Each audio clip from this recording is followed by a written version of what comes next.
Hi everyone, it's time for an update regarding the ONDU Eikan Kickstarter that you backed a few months ago. As I said in my last update, there's gonna be not so many things happening apparently visually, like graspable things for the first few months of after the campaign, because I needed to set up the workshop and prepare the workflow so that things eventually take off smoothly and we get on to starting the cameras. I was already halfway finished with the actual written update, and I just said I maybe need to come out and do this in person. Oh yeah, it's recording.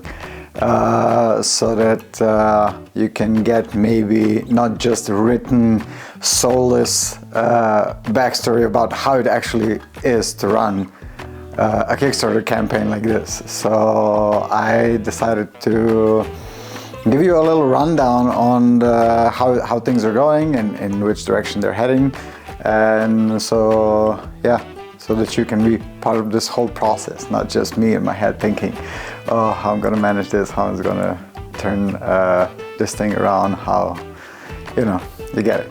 You get what I'm saying. Anyways, I have a paper with me just so that I don't miss things that I have to say. As you might have known, I've been running the ONDU workshop for the past 10 years, and that means that I've made more than 10,000 pinhole cameras before starting the Eikan range, which means that I'm pretty proficient at producing these cameras. And I've gotten pretty accustomed to working on a tiny scale, using digital calipers and so on to produce results which are consistent over the years and that people have come to know and understand the quality, which is ONDU pinhole cameras. So when I embarked on this journey of starting the Eikan, I decided that I want to take it a step further and bring one of the kind of essential prep works to the workshop here as well, which means I needed to get some extra tools, some new machines that enable me to get from the raw product, which is primarily walnut, to the final finished piece. So after the Kickstarter campaign ended, I ordered 2 machines, which I will show you later. But one of them is this one. It's a sliding table saw, which also has a router unit, which means we can route precision things and stuff like that. And the other one is on the right, which I'll show in a clip. It's a thicknesser planer or planer thicknesser combo machine, which essentially takes raw pieces of wood which are due to drying and just the irregularities of wood being grown, and kind of flattens it so we can proceed to further steps. So I got these 2 new machines, and they're custom ordered. You cannot just go and buy these things usually off the shelf, and it took around 2.5–3 months for them to arrive. And when they arrived here, for the planer thicknesser, which weighs around 600 kilos, we had to get it down a very steep road that leads to my workshop, which worked pretty flawlessly. And while we were setting up this machine, the driver went and fetched this big one, which is around 750 kilos. And in his hurry, he forgot to tie one essential component, which is this movable arm on the bottom, which supports this whole bracket, keeping it straight. And in doing so, he damaged this telescopic arm, which caused kind of a cascading effect of things that I'm gonna dive into now.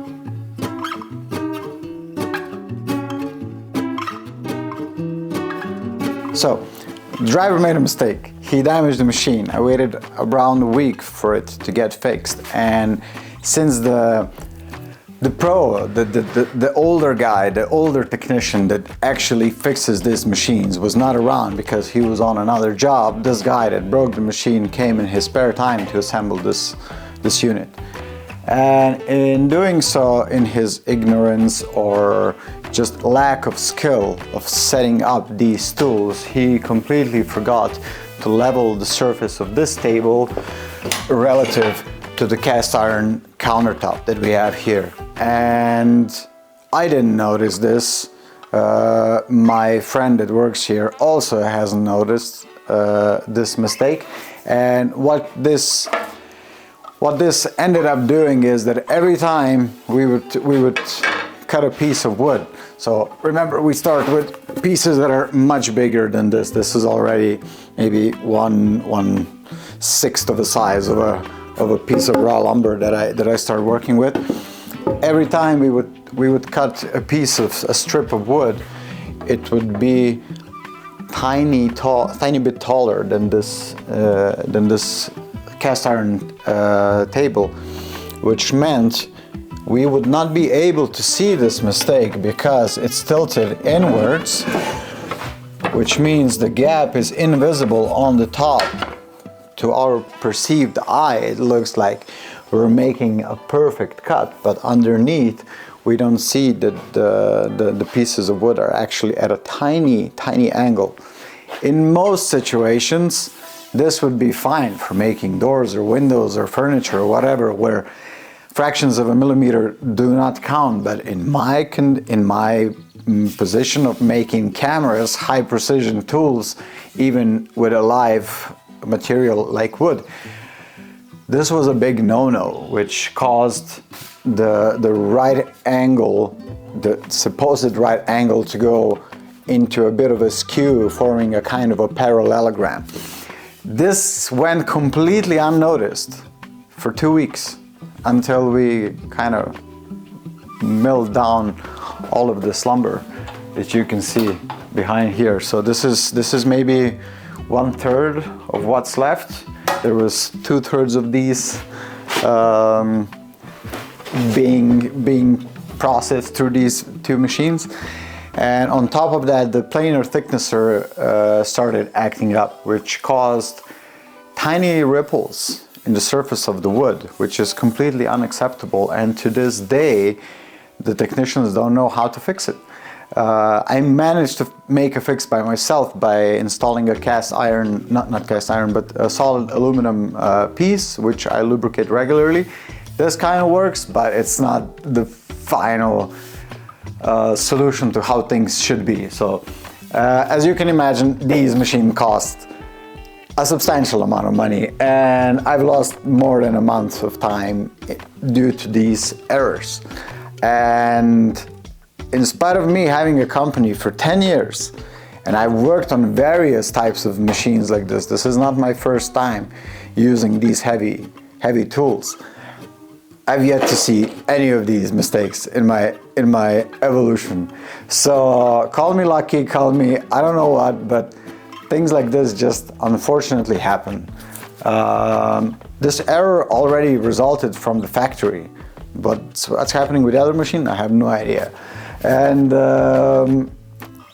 I just wanted to explain this, not to gain sympathy or anything like that, but I just wanted to explain this just to give you an example of, even if you plan ahead, if you prepare everything accordingly, you have everything lined up, there are events that sometimes happen, which happened in this case, which had a cascading effect, and now I'm pretty much certainly 1 month behind in the production schedule.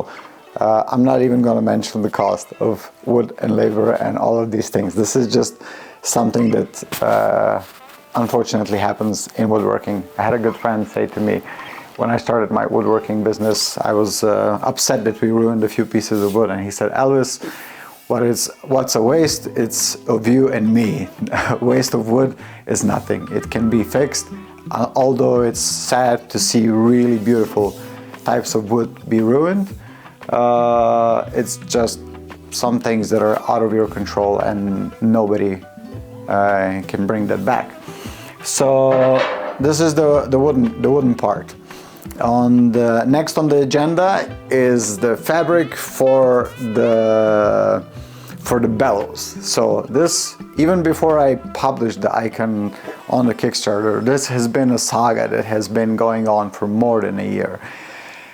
As you might know, fabric for bellows has to have particular characteristics. It has to be lightweight, it has to be completely light tight, and it also has to have properties like waterproofing and stuff like that. So I had to order many samples from various manufacturers all over the world in order to get a sample of a fabric that I think might work. And when that sample was feasible, I would order a custom larger sample, make a bellows and see if it works. And now finally, after all of this time, we have on a ship from China traveling towards Europe a roll of 1,000 meters of special coated fabric made for producing the Eikan bellows. So that's a really good thing. There's also a big shipment of linear rails arriving to the ONDU workshop, which should be here in a few weeks as well. The actual components, the aluminum parts that make up the bulk of the camera have been kind of redesigned. I've made tiny little tweaks to the actual structure of the camera, and we had to overcome a technical challenge of how to bend these tiny, relatively fragile